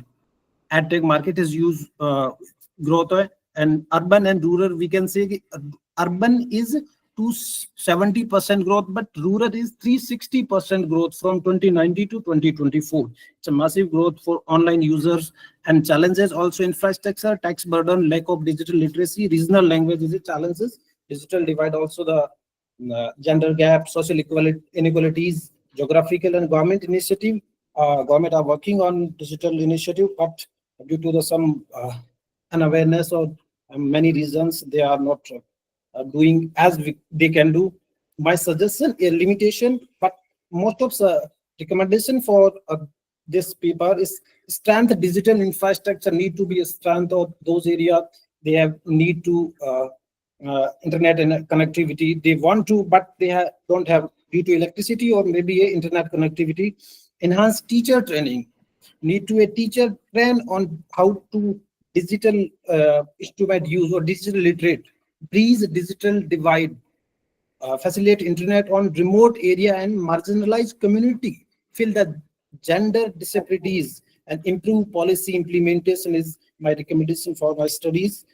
Further, we can see direction for can be a primary data, but I use the secondary data. I'm recommended to, if I continue to study in further in future, I will use primary research for this same topic for. Yes. Thank you. Thank you, Prabhu. That was quite insightful. And I'm sure you're going to take on the primary research also and make your study even more interesting.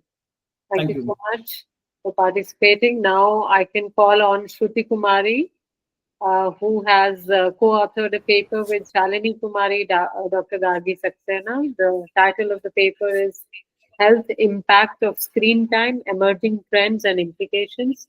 Shruti, can you start your presentation, please? Yes, ma'am.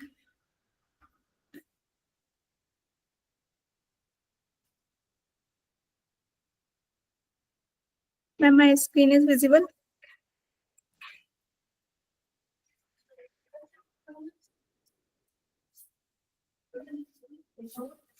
Yeah, now it is. Now it is visible. Can you make it full screen, or this is also fine? You can make it full screen, that will be better. Yes, yes, yes. It is visible now. Please go on. Good evening, everyone. I am Shruti Kumari. I am a student at JECRC University.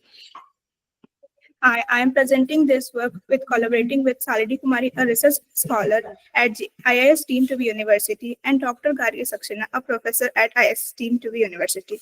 Our poster title is Health Impact on Screen Time, Emerging Trends and Implications. It talks about how spending too much time on screen, like phones, computer, and TVs, is affecting our health more than we think. Since the COVID-19 pandemic, we have all started using screens more for work, schools, and fun. While technology helps us to stay connected, long hours on screen are now leading to serious health problems that many people don't notice to take seriously. Now, I I tell how screen time is affecting our bodies and minds. Body health. Sitting too long in front of screen can cause weight gain, diabetic back pain, and many more. Eyes. To Seeing screen continuously causes dry eyes, blurry vision, and effect. This called digital eye strain and is made worse by less blinking and blue light from screens. Mental health. People, especially teenagers who spend too much time online, are more likely for anxiety, depressed, and lonely. Kids who use screens too much often face slow brain development and too poorly in schools. Many adults feel tired, less productive, and even burnt out because of constant screen use. Now, I can tell what can we do to deal these problems. We suggest a few simple steps like set screen time limits for each age groups, take regular break from screen and move around, use blue light filters on screen, set up workspace that are comfortable and healthy for the body. Try digital detox days where we can say off screens from some time. To summary, screen time affects more than just our eyes. It's a major health issue that we can control with awareness and better habits. We can protect our body and mind. Thank you so much. Thank you, ma'am. Thank you. That had a lot of clarity in itself. Thank you, Shruti. Well presented. Is there anybody else who I have not called out because we have missed out on Mrityunjay, Anjali, Prachi, and Deepa. In case any one of you is here, we can go ahead. Otherwise, we can. All right. I don't think you are here. Anjali, Prachi, Deepa, or Mrityunjay. No, I cannot see them in the meeting, so I will go ahead with asking our co-chair, Dr. Padhy, Mahendra Kumar Padhy, to please address everybody and let us know your opinion on what has been going on here. Thank you so much, sir. Stage is all yours. Thank you, Sabya madam. Thank you so much. Am I audible? Yes, you are audible, sir. Okay. Okay, so thank you very much, madam, for beautifully coordinating the entire session. It was very flawless, indeed an exemplary attempt. Madam, at the very outset, I congratulate the organizer of the conference, my mentor, my teacher, the senior most professor of this country in the field of journalism and mass communication, Professor Banabat sir, Sanjeev Banabat sir, the man behind the curtain who flawlessly executed the conference, that too in true sense, an international conference, where the participants across the globe has participated, presented papers which are by nature are multidisciplinary in a true sense. So it's indeed a great pleasure witnessing the entire academic deliberation, which are very brilliant, where presenters almost, I think it is total 12 presenters are presented, I think. Total 12 number of presenters, they have presented the papers, and papers are of variety in nature, touching upon very important and emerging issues of the society across the globe. That is important across the globe. So I must say, I must congratulate each and every individual presenters who have presented the papers, which has taken meticulously, has taken care, has taken meticulous care and executed flawlessly while presenting the papers with a very concrete methodological framework. I must say that there is a paper on gender imbalance in journalism from Nigeria. Practices in Nigeria by Israel. The paper is very good. The structure was very good. Presentation was very good, and it was in true sense a contextual paper. one more paper that is on digital media influence on cinema, theater, and entertainment. The paper was really a very beautiful paper where he has given focus on digital revolution, then the viral of content that he epitomized as the benchmark of success, the digitalization of theater and the hybrid theater model. Somehow, actually, because of the paucity of time, he was, I think the presenter hardly got time to elaborate the concept that is hybrid theater, theatrical model. But the concept is very good. It was conceptualized in a very concrete, that in a very design and structured manner. So, in total, to conclude, I must say, papers are very good. The organizers, they have shortlisted, giving serious thought on this. Again, I want to repeat. In true sense, it's an international conference. In true sense, it's an international conference, and I wish the organizer to corroborate all the presentation paper, all the papers which has been presented in the conference, and let this be set in the form of a book, because I definitely, I don't need to say, because I know Professor Sanjay Banawal Saha,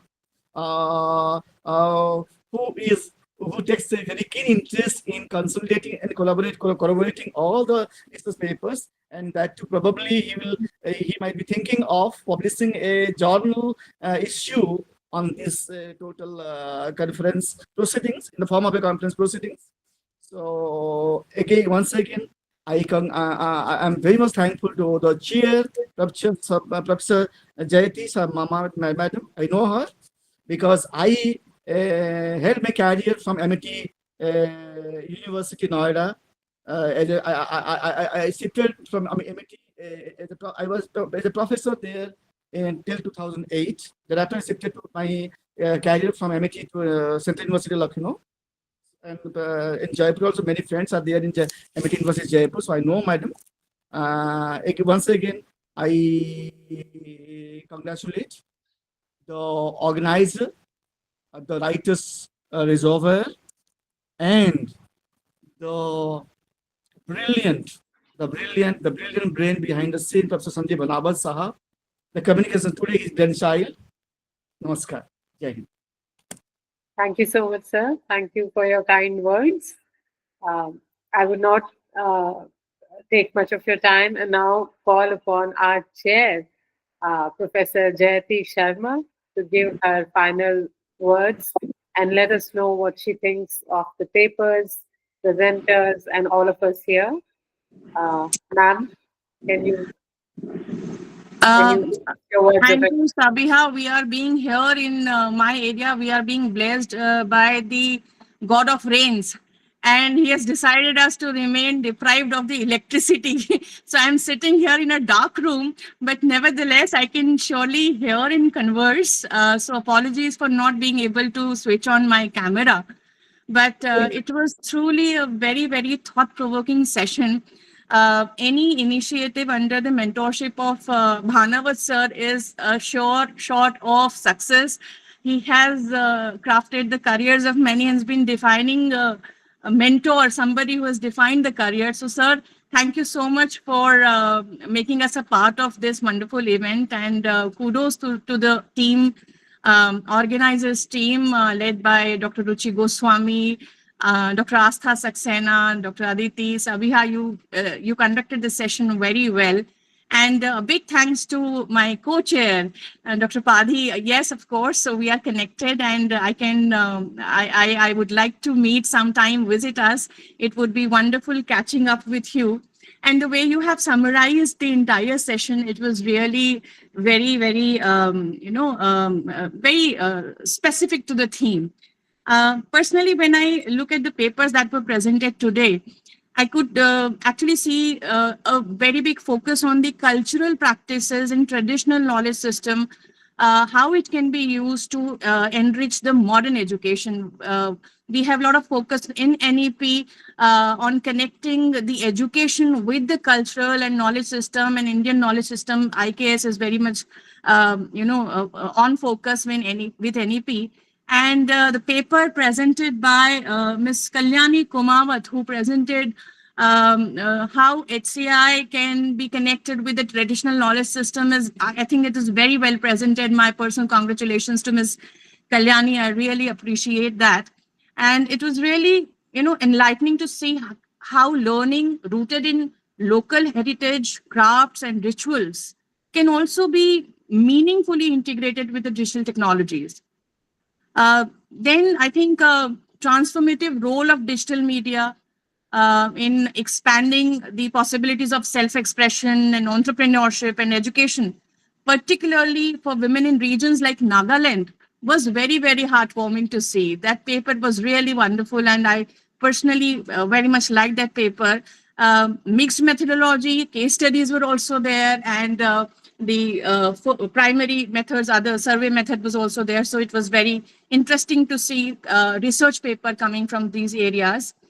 Then, of course, the education was also a key focus, because this is also a part of our session's theme, innovation in education, business, and empowerment.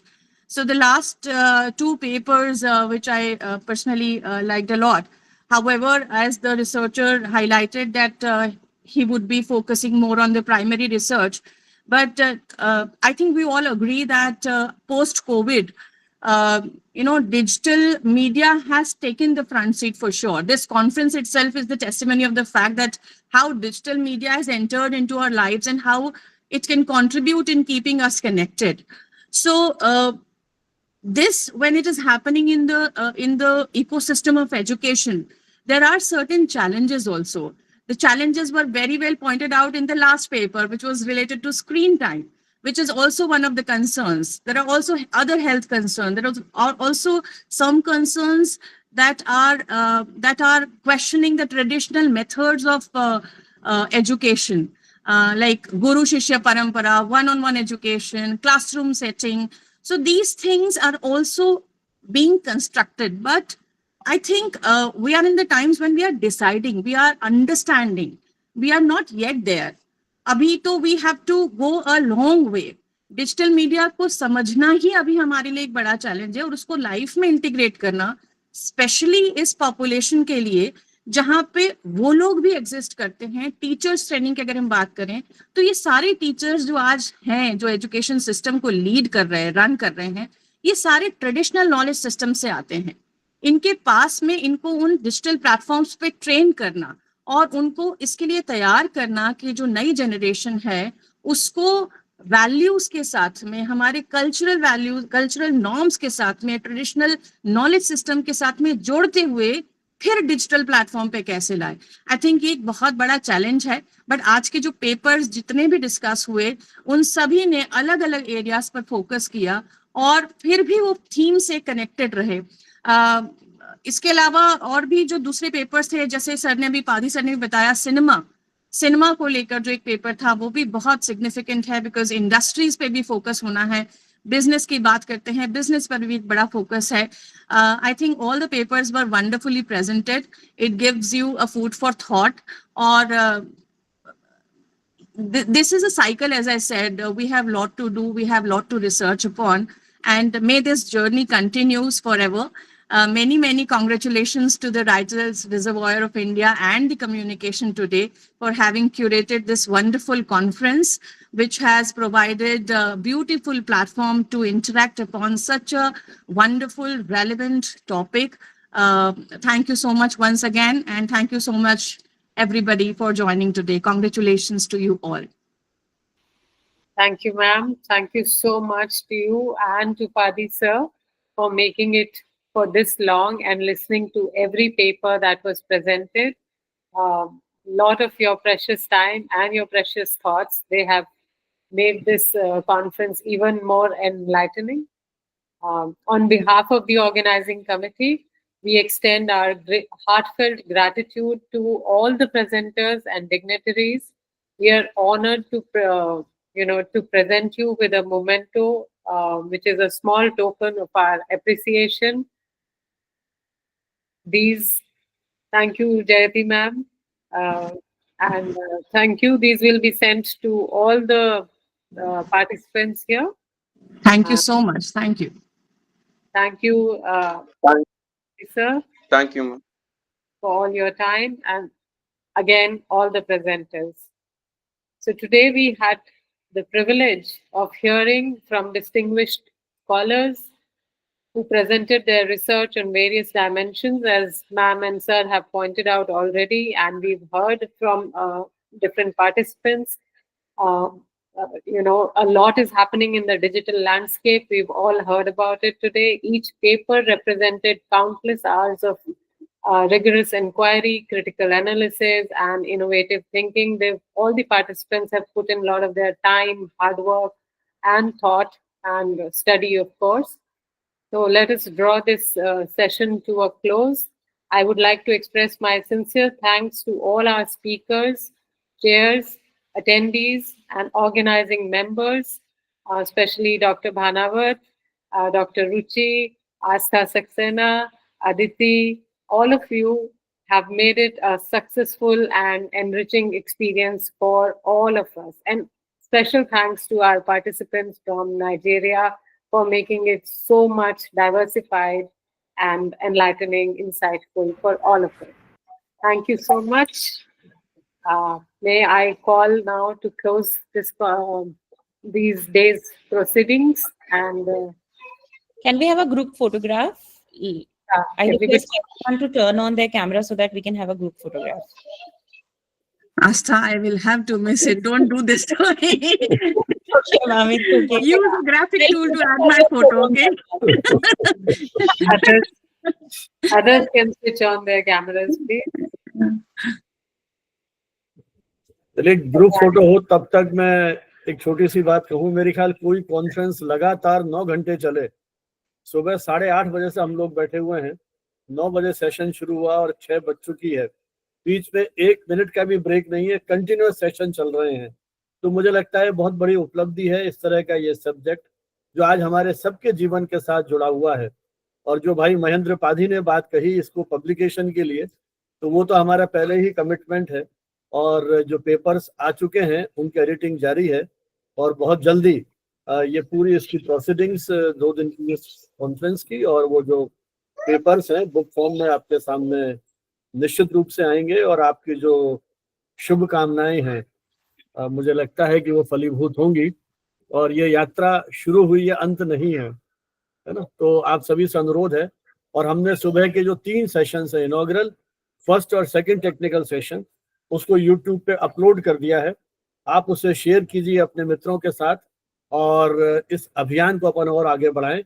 तीसरे session की reporting जैसे ही ये खत्म होगा, घंटा भर में हमको रिकॉर्डिंग मिल जाएगी, उसको भी हम आज अपलोड कर देंगे। तो आप सब, मैंने रिकॉर्डिंग के जो लिंक्स हैं वो चैट बॉक्स में दे दिए हैं, और नहीं तो आप हमारी वेबसाइट, जैसा मैंने सुबह भी कहा था, communicationtoday.net, उस पर देख सकते हैं।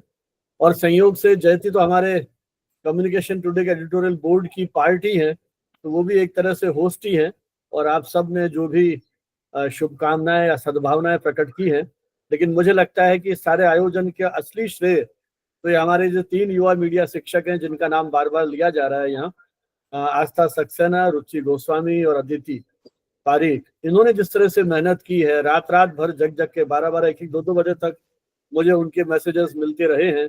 आप देखिए 137 पेजेस का एब्स्ट्रैक्ट बुक निकालना और लगातार उसको अपडेट करते रहना, और फिर इन सारे सेशंस की प्लानिंग, साथ साथ सारी चीजें चल रही हैं। महेंद्र पाधी जी को कल आना था, अचानक एडजस्टमेंट हुआ, नया हमने क्रिएटिव बना करके साझा किया।